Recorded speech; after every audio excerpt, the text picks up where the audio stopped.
Bueno, en esta ocasión vamos a tomar en cuenta el tema de regulación y expresión de genes. Este es un tema un poco rebuscado, dado a que existen muchas características y muchos puntos importantes de lo que genera la producción de un gran número de proteínas. Para adentrarnos un poco, vamos a comenzar primero definiendo las particularidades en la expresión genética de las procariotas con respecto a las eucariotas. Siempre se nos ha dicho o tenemos en entendido que las procariotas son los sistemas muchísimo más sencillos en cuestiones de microorganismos. Sin embargo, la complejidad va mucho más allá de esa aseveración. Por ejemplo, nosotros sabemos y conocemos que las bacterias en sí no tienen un núcleo definido. De ahí que las procariotas son definidas dentro de ese grupo de organización como quizás los antecesores de las células eucariotas. Bueno, el sistema de expresión del gen de las procariotas, pues tenemos la doble hélice de DNA, eso no cambia en ambos puntos, solo que, lo repito, en las procariotas no hay un núcleo definido. Entonces, lo que se genera en un proceso de recombinación genética, donde el RNA polimerasa es quien genera una copia de una de las hebras del DNA. Y aquí lo tenemos representado de color morado. Posteriormente, ese mensaje debe de ser leído y traducido. Y la traducción genera, representado aquí por esta RNA ribosomal, su traducción genera ciertos codones que te van a dar como lectura un número determinado y cantidad distribuida de aminoácidos. Y aquí podemos ver que un solo mensaje tiene varias lecturas, podemos ver hasta 3 lecturas. Vamos a entrar más a detalle con esto un poco más adelante. Del otro lado tenemos a las eucariotas, con su famoso núcleo definido.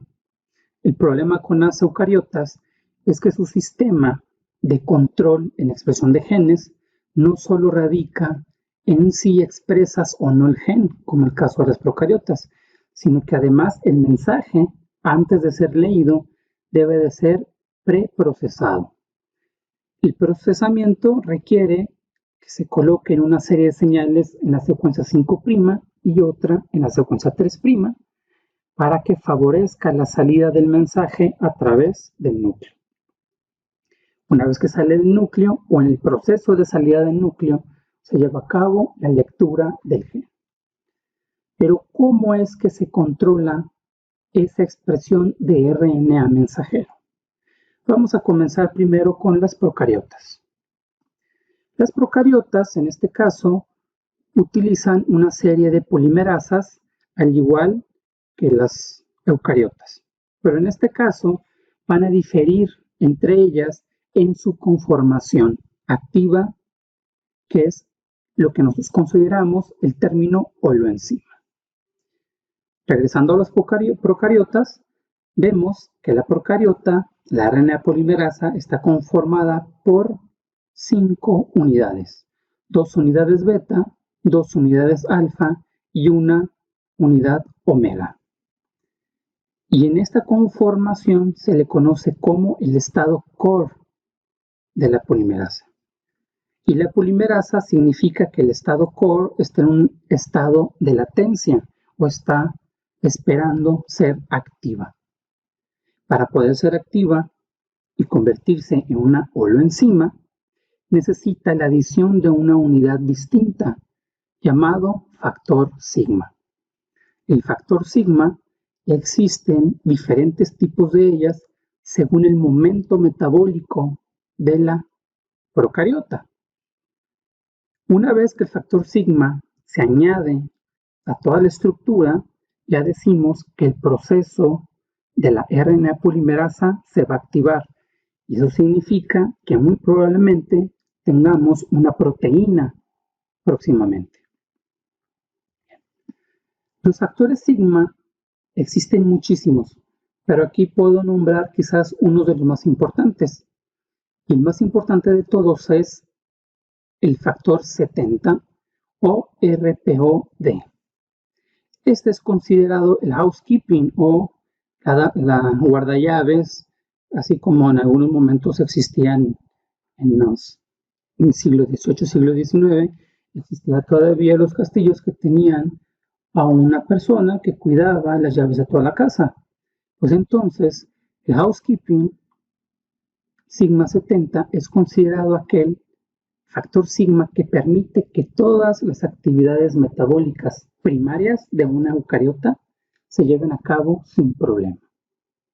Y todos aquellos genes que se activan con el factor 70 son considerados genes constitutivos. Un término que también vamos a ir desenvolviendo durante el proceso de este video. Y posteriormente tenemos a otros sistemas o factores sigma que entran ya no en el sistema constitutivo, sino ya estamos hablando de activación o de inducción de genes. ¿Qué quiere decir? Que estos factores sigma van a actuar en un momento metabólico que no es el óptimo o el normal del microorganismo. Entonces, por ejemplo, tenemos el factor sigma 54 que se activa una vez que en el medio de cultivo o en el sistema de crecimiento de la procariota no existen concentraciones abundantes de nitrógeno, es decir, el nitrógeno está limitado. Y cuando el nitrógeno está limitado, pues la célula no quiere morir, entonces se adapta al proceso. Y en la adaptación activa los genes que están bajo control de sigma 54. Y así sucesivamente. En algunos, por ejemplo, sigma 24, que genera la expresión de genes que te van a ayudar a resistir el estrés térmico por las altas temperaturas. Entonces, ¿qué significa? Es lógico pensar entonces que no existe una RNA polimerasa para cada gen, ¿sí? Porque energéticamente el ATP sería un mal negocio desde ese punto de vista. Por eso existen los factores sigma. El factor sigma se activa cuando la condición metabólica lo permite y entonces activas una serie de genes en cascadas que posteriormente van a ayudar a generar ciertas cualidades que el organismo no activaba de manera normal, de manera constitutiva. Entonces se ve en la tarea de adaptarse, por ende genera la expresión de genes bajo el control de los sistemas factores sigma inducibles. Aquí les voy a poner uno de los ejemplos más abundantes y quizás fue el primero de ellos que nos dio la idea de cómo se lleva a cabo la regulación. Es la regulación del operon-LAC. Ese tipo de regulación está bien dilucidado en procariotas. Todavía no salimos del tema de las procariotas. El factor LAG lo que me está diciendo a grandes rasgos es que yo necesito activar un proceso en el cual mi medio de cultivo ya no permite mi crecimiento normal. Es decir, vamos a suponer que tenemos E. coli. E. coli es mi organismo de estudio y es una bacteria y por ende una procariota. Ahora, el factor operon-LAC lo que me está diciendo es que E. coli en condiciones normales utiliza la glucosa como fuente de carbono. ¿Sí? Y él es feliz en ese medio de cultivo. Y va a ser muy feliz dado a que es el monómero más sencillo.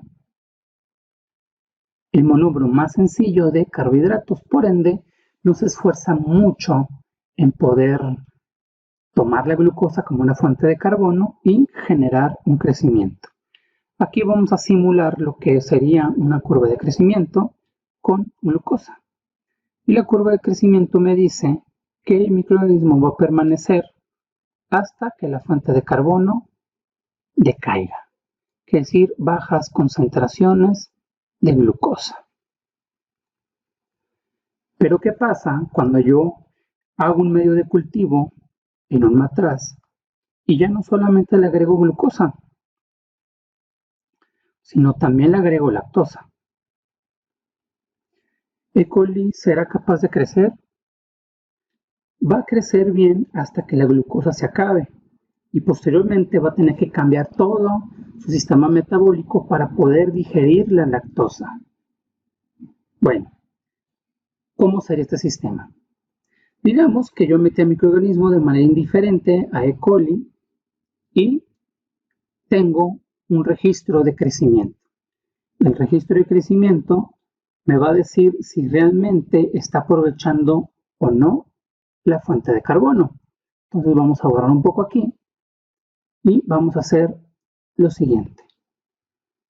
Generalmente cuando hay dos medios de cultivo, este es un monómero y este son dos moléculas de carbonos. Y un crecimiento se podría verificar de esta manera. Algo parecido. Dos picos. Muy probablemente puedes pensar que fue un error, pero no. Este primer pico representa que la concentración de glucosa se acabó. Entonces hubo un pequeño decaimiento del crecimiento. Eso significa que este tiempo que te llevó al microorganismo volver a la alza, aquí le vamos a poner biomasa, ese tiempo que le llevó a la alza es el tiempo que necesitó para activar todos los genes para poder aprovechar a la lactosa como fuente de carbono. Entonces, una vez que activa ya todo, comienza su crecimiento de nuevo hasta que el alimento escasea y puede tender a morir si no genera una estructura de resistencia o una forma de espora. ¿Sí? Eso se conoce en este paso de aquí, estos dos puntos, estos picos, como diauxia. Y la diauxia es provocada precisamente por la necesidad del organismo de consumir un medio de cultivo o una fuente de carbono que generalmente no tomaba. En este caso, la lactosa. Y el sistema Operon-Lac, de ahí viene el nombre LAC, lactosa. ¿Okay? Bueno, ¿cómo funciona? Aquí arriba tenemos unas letras I, P, O, Z, Y A. Cada una de ellas representa un lugar dentro de la banda de DNA, que es esta de varios colores. Y está representado por esta fracción morada. Y EI significa que es el marco abierto de lectura, o RF por sus siglas en inglés, de Operon I. Operon I produce un RNA mensajero. Es leído, traducido y tenemos una proteína. Esa proteína es llamada y es conocida por ser un represor. Es por ello que la regulación del Operon-Lac y de las procariotas en general son conocidas como regulaciones negativas, porque la forma de controlar la expresión de genes en un momento metabólico necesario está dado por quitarle ese control negativo al proceso. Seguimos con el ejemplo. Este es el represor. Y el represor, para poder actuar como tal, necesita anclarse a un área de DNA. Y esta área está dada por la O, que significa, bueno, aquí significa la sección del promotor, la P de promotor, y la O de operador. Y ambas secciones no son precisamente un ORF porque no codifican a un gen, sino que es una señal para que una molécula se pare en ellas. Y esas señales nosotros les llamamos secuencias cis. Y las señales que generan una proteína represora son llamadas secuencias trans. Ojo aquí, no todas los ORF generan proteínas represoras. Solo cuando un ORF, en el caso específico de I, genera una proteína represora, solo entonces pueden llamarse secuencias trans. De otra forma, no. Si la proteína que se produce por ese marco abierto de lectura no es represor, no estás hablando de una secuencia trans. ¿Ok? Y las secuencias cis todas son secuencias o lugares donde se puede anclar una proteína, son señales de anclaje. Entonces, tanto P como O son señales del tipo cis. Y entonces, cuando hay una cantidad o una concentración alta de glucosa, el sistema Operon-LAC se encuentra reprimido.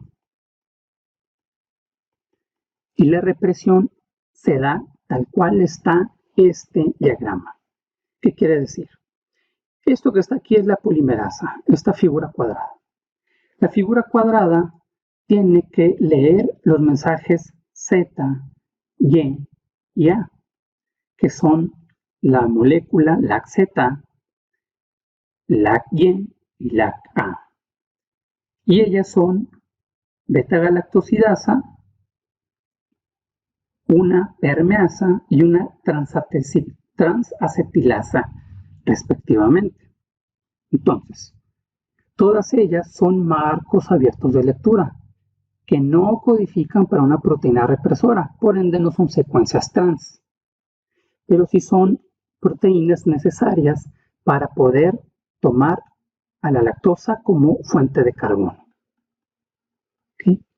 Bueno, en una condición, repito, donde la glucosa está bien, no hay escasez, esta molécula represora, LAC-I, se va a encontrar obstruyendo el paso de la polimerasa.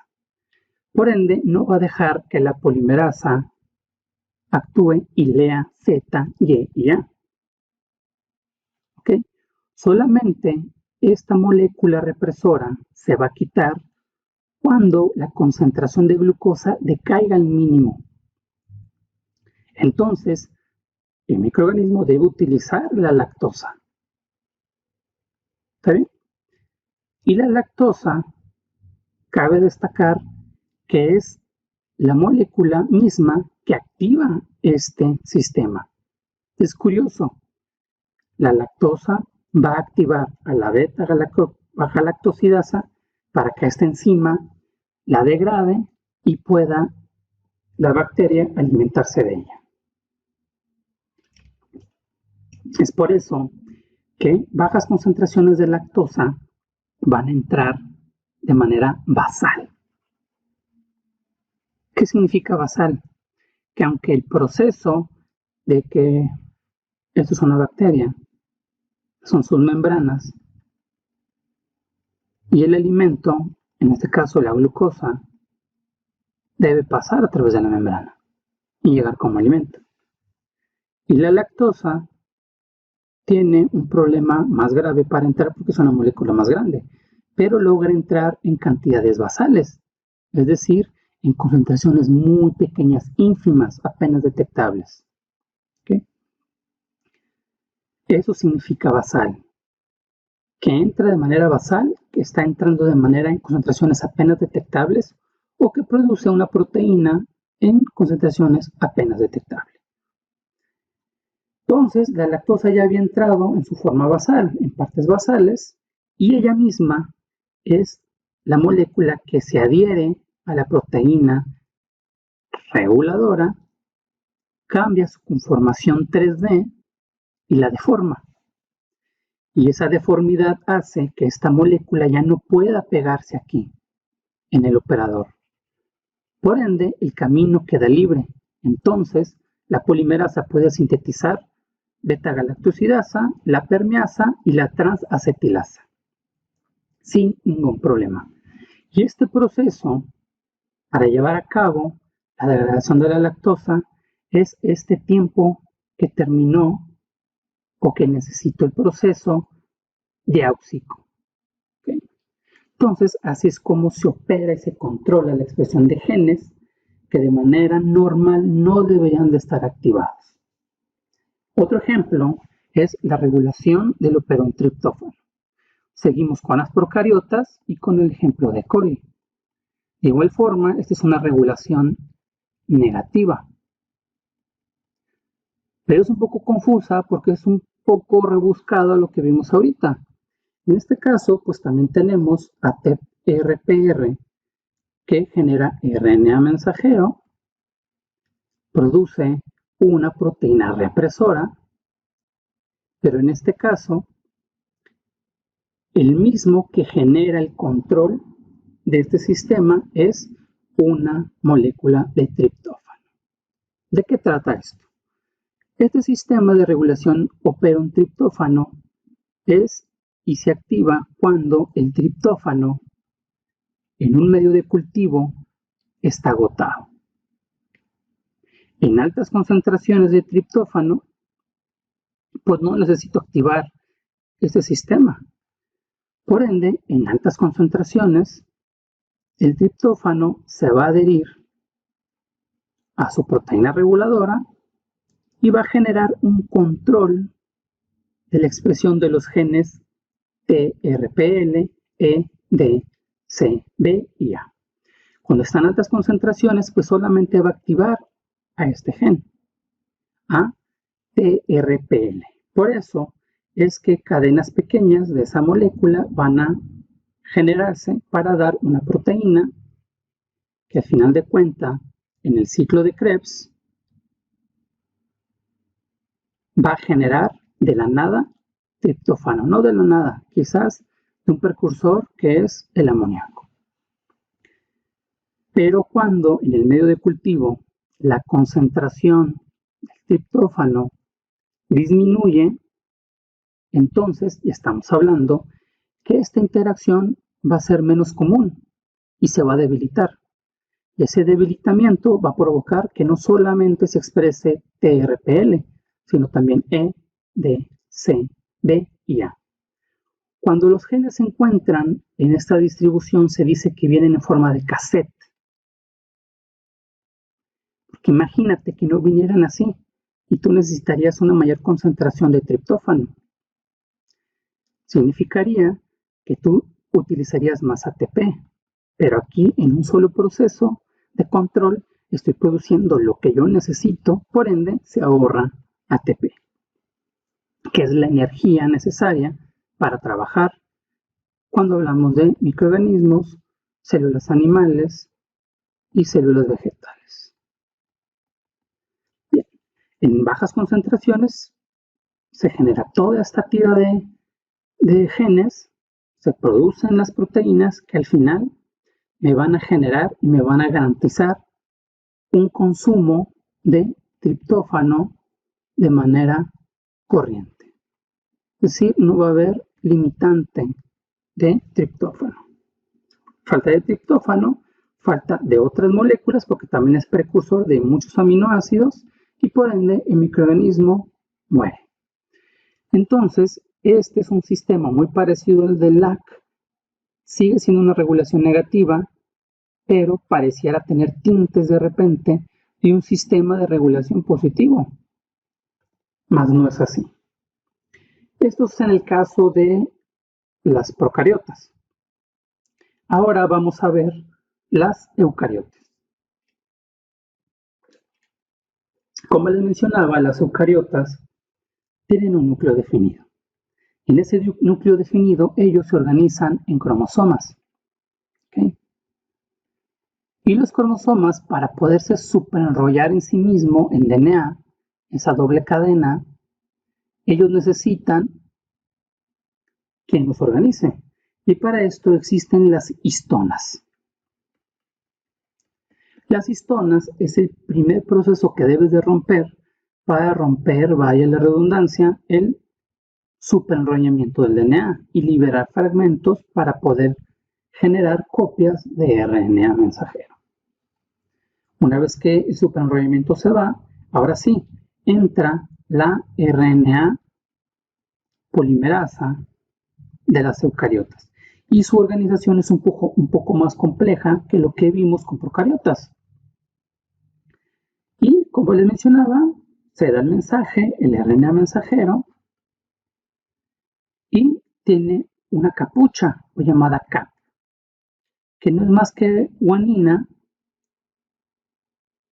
de cabeza, volteado. ¿Sí? Y del otro lado tiene una cola de polias. Estos dos factores lo que provocan es una señal que le dice al organismo que el mensaje va a salir del núcleo hacia el citoplasma, y el citoplasma en ese mismo instante llega el RNA ribosomal y comienza a leer el mensaje para generarte una proteína. ¿Está bien? Ese es el proceso que debe de llevar a cabo un eucariota, y nosotros debemos de concentrarnos en su forma de expresión. Y aquí también tenemos sistemas de regulación, pero la regulación es diferente en los eucariotas. En las eucariotas podríamos decir que tenemos una regulación positiva. ¿Qué quiere decir? Que lo que yo quiero generalmente es producir proteínas. Independientemente del momento metabólico, no. El momento metabólico me lo va a decir la organización del RNA de la eucariota. Y las RNA de eucariota, en este caso, suple la función del factor sigma de bacterias, ¿sí? Lo suple por una composición un poco más estructurada. Una molécula o una unidad llamada factor basal, el factor activador y el factor coactivador. El factor basal siempre va a existir interaccionando con el RNA de la eucariota. El RNA de expresión de la replicación, y siempre va a existir porque siempre, en todo momento, independientemente del organismo, una situación basal va a estar. Basal, recordemos que son bajas concentraciones de un producto. Porque si no existieran las condiciones basales, un organismo no puede empezar a generar genes desde cero. No existe el cero absoluto en la biología ni en la matemática. Simplemente en la matemática lo adoptamos por otros factores más cómodos. Entonces el activador es cuando mi sistema ya no lo necesito basal, ya necesito que lo produzca y lo hiperproduzca, entonces le metemos una unidad llamada activadora. Y a veces los activadores no son suficientes, o en su defecto, una activación de un gen necesita ser súper controlada. Y es ahí cuando entran los coactivadores.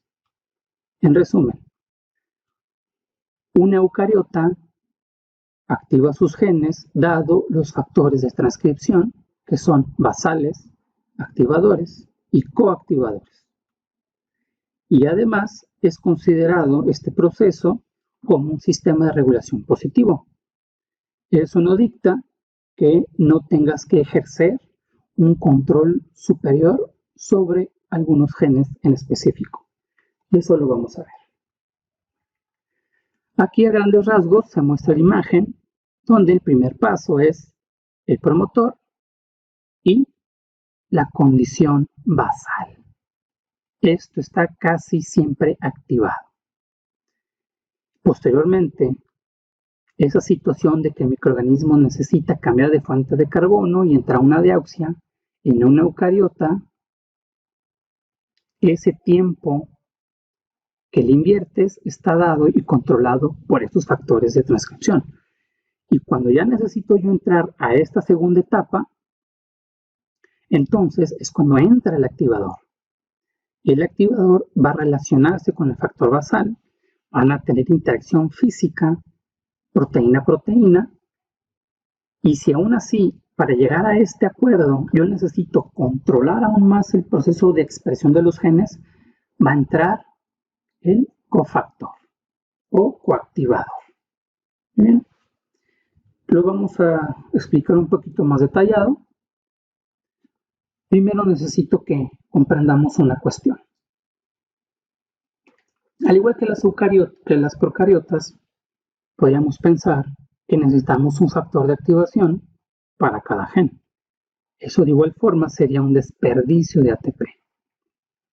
Y las bacterias y las células en sí no desperdician nunca ATP. Entonces, ¿cómo podemos ver esto? Aquí tenemos un activador. Un activador consta de dos unidades, 1 y 2. La unidad 1, que estamos nombrando así, es la unidad que va a tener contacto con el DNA. Y la unidad 2 es el que va a tener contacto con otra proteína. ¿Y qué proteína es esa? La proteína basal. ¿Ok? Ahora, nosotros hablábamos de sitios cis, que eran sitios de reconocimiento de DNA, las señales.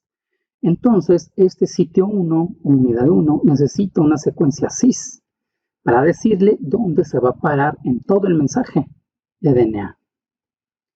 Y aquí lo tenemos. Entonces, en este ejercicio fue un experimento real. Tenemos al activador llamado GAL4. GAL4 tiene estas dos subunidades y la subunidad de DNA reconoce a la secuencia en cis del gen que va a activar. Y esa secuencia en cis está por debajo, aquí marcado, ¿sí? Y es la señal que le dice a todo el sistema de la polimerasa que aquí debe de pararse porque más adelante está la señal que él debe de amplificar. Bien, pero ¿qué pasa cuando queremos utilizar este mismo activador para activar otro gen distinto? En este caso, el gen LEX-A. Quiere decir que entonces este sitio 1 ya no va a obedecer el sitio de unión en cis, ¿sí? Porque esta señal en cis solamente obedece al LEX-A. ¿Okay? No va a haber unión, por ende, no va a haber gen, o no va a haber LEX-A. Pero ahora, ¿qué pasa si yo intercalo estas unidades 1 y 2? En este experimento, pues entonces dijeron, bueno, vamos a dejar la unidad 2 de GAL4, pero la unidad 1 la vamos a cambiar por la de LEX-A. Hacemos el mismo experimento. ¿Qué tal si metemos todo esto aquí? A ver si me amplifica GAL4. Y GAL4, oh sorpresa, no se une a la secuencia cis de GAL4, aun cuando tengas la unidad 2 de manera correcta. Que quiere decir que la unidad 1 es quien toma todo el trabajo de la señal. Y por este otro lado, sí se acopló al sistema en cis operador del LEX-A, a pesar de tener la unidad GAL4. Por ende, va a existir LEX-A. ¿Sí? De ahí se dieron cuenta entonces que, oh Dios, puede ser que el sistema de reconocimiento de la subunidad 1 sea la única que se recicla. Y estas pueden ser cambiantes. Y de esta manera es lógico pensar que no vas a desperdiciar ATP. Bueno, de igual forma, puede ser que el dominio activador, que veíamos dos subunidades, 1 y 2, puede ser que un activador no cuente con esta unidad de aquí arriba. Y solamente se trate de una sola unidad. Están y se presentan estas situaciones.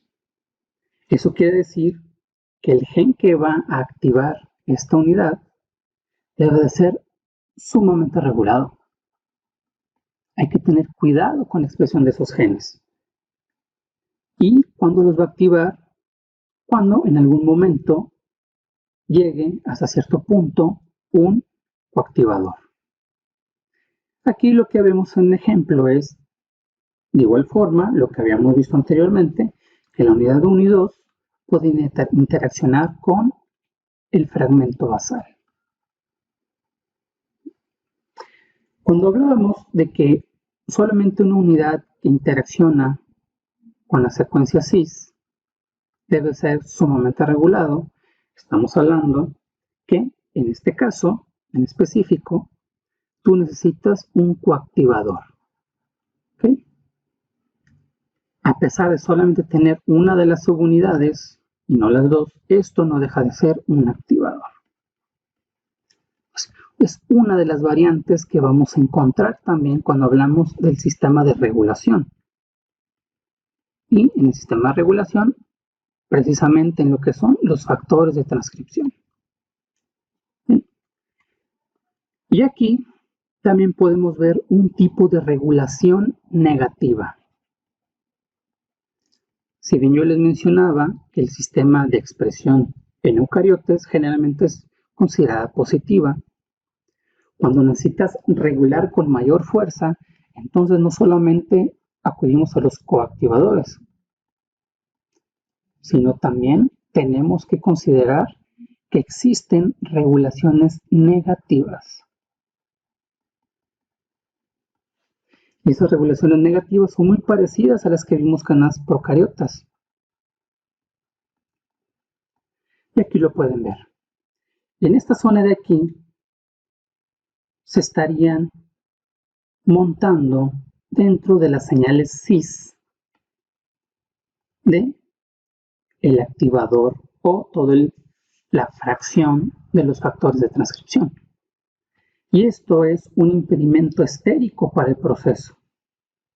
Y ese ejemplo se ve aquí abajo, donde las moléculas CDP se están embebiendo en la secuencia cis y están impidiendo que todo el sistema activador se lleve a cabo. Entonces, estamos hablando de genes sumamente regulados, que quiere decir que no solo el activador, sino se puede utilizar un sistema de regulación negativo para hacer más fuerte la regulación de ciertos genes.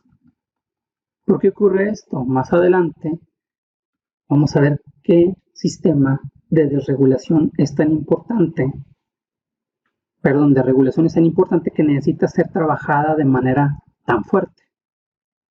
Y aquí vemos algunos ejemplos. La idea es que la sección 1 le vamos a llamar, no vamos a representar la sección 2 del activador, es que hasta cierto punto en una homeoproteína que es clasificada como tal, una proteína que se adhiere a DNA. Y cuando se adhiere a DNA significa que se adhiere a secuencias del tipo cis. Estas proteínas generalmente van a estar activas y el control va a ser un poco bajo. Pero sin embargo, estas deben de controlarse para posteriores procesos metabólicos. Ahora digamos que mi sistema metabólico me lleva a esto, HSTF, es Heat Shock Transcription Factors, por sus siglas en inglés. Y estas se activan cuando el momento metabólico requiere que controle altas temperaturas de un organismo. Es decir, en un medio de cultivo, yo necesito que trabaje a altas temperaturas el organismo. En este caso vamos a hablar de una eucariota. Necesito que trabaje a altas temperaturas, entonces va a activar toda su maquinaria para generar los genes que le van a permitir sobrevivir. Y estos genes deben de ser sumamente controlados. ¿Y cómo lo controla? No por un proceso negativo, hasta cierto, bueno, no necesariamente un proceso negativo, sino que aquí esa proteína va a estar inactiva hasta que un grupo fosfato se adhiera a ella. El grupo fosfato le va a dar la energía para poder generar esas proteínas que van a ayudar a la sobrevivencia de este proceso. Aquí estoy haciendo una función de coactivación. Bien. De este otro lado es al revés. Hay algunas de este mismo grupo que van a necesitar quitarle ese grupo fosfato para que puedan ser funcionales. Y aquí yo estoy haciendo que un coactivador se vaya mediante una regulación negativa. ¿Okay? La regulación era negativa, se va el cofactor o el coactivador, entonces ya tenemos los genes que me ayudan a sobrevivir en altas temperaturas. Otro ejemplo, aquellos receptores de esteroides. Los receptores de esteroides generalmente son los que controlan lo que consideramos como la hormona de crecimiento. La hormona de crecimiento pues genera o gigantismo o enanismo. Entonces, tú tienes ese sistema bien controlado. Un exceso de las hormonas pues te produce el enanismo o el gigantismo, y son otras hormonas las que de manera muy general van a regular ese proceso. Entonces son esteroides que regulan la formación de otros esteroides, así como lo vimos en el sistema triptófano. Pero el triptófano, recordemos que es de procariotas. En este caso es un sistema muy parecido, pero en el caso de las eucariotas. Por otro lado, ya casi para terminar, tenemos los NF-κB. Estos sistemas están muy ligados al sistema inflamatorio, al sistema inmune. Una baja concentración o un descontrol en estos provoca infecciones virales, principalmente, algunas enfermedades autoinmunes, etc. Entonces, está de más decirles que es y debe ser sumamente regulado. Y aquí, un cofactor, porque es una proteína, que vendría siendo lo mismo decir un coactivador, es el represor. Mientras esté esta interacción, este no reconoce su sitio en cis. Hasta que este se va, esta interacción que ya se rompió va a permitir la expresión de los genes que permitan el control del sistema metabólico que está a merced de esta proteína o de este sistema NF-κB. Y tenemos ahora HLH, o los sistemas de los factores de la miogénicos, perdón, se me había ido la palabra. Los factores miogénicos son los encargados del desarrollo esquelético y del músculo. ¿Okay? Y de forma muy parecida que la que vemos aquí arriba, ahora este coactivador está no solamente inactivando, sino que al final de cuentas es un impedimento estérico para que entre otra subunidad de este, y esta subunidad muy parecida va solamente de esta manera a producir este proceso. Entonces, en resumidas cuentas, vemos cómo el sistema de regulación es un poco distal, pero con sus similitudes muy arraigadas con las procariotas y las eucariotas. Esto va a ser muy importante para posteriores presentaciones, donde veremos cómo una ruta metabólica se debe de controlar y quiénes son los actores que activan y desactivan esos procesos. Por mi parte es todo, espero les haya gustado y nos vemos en una próxima entrega.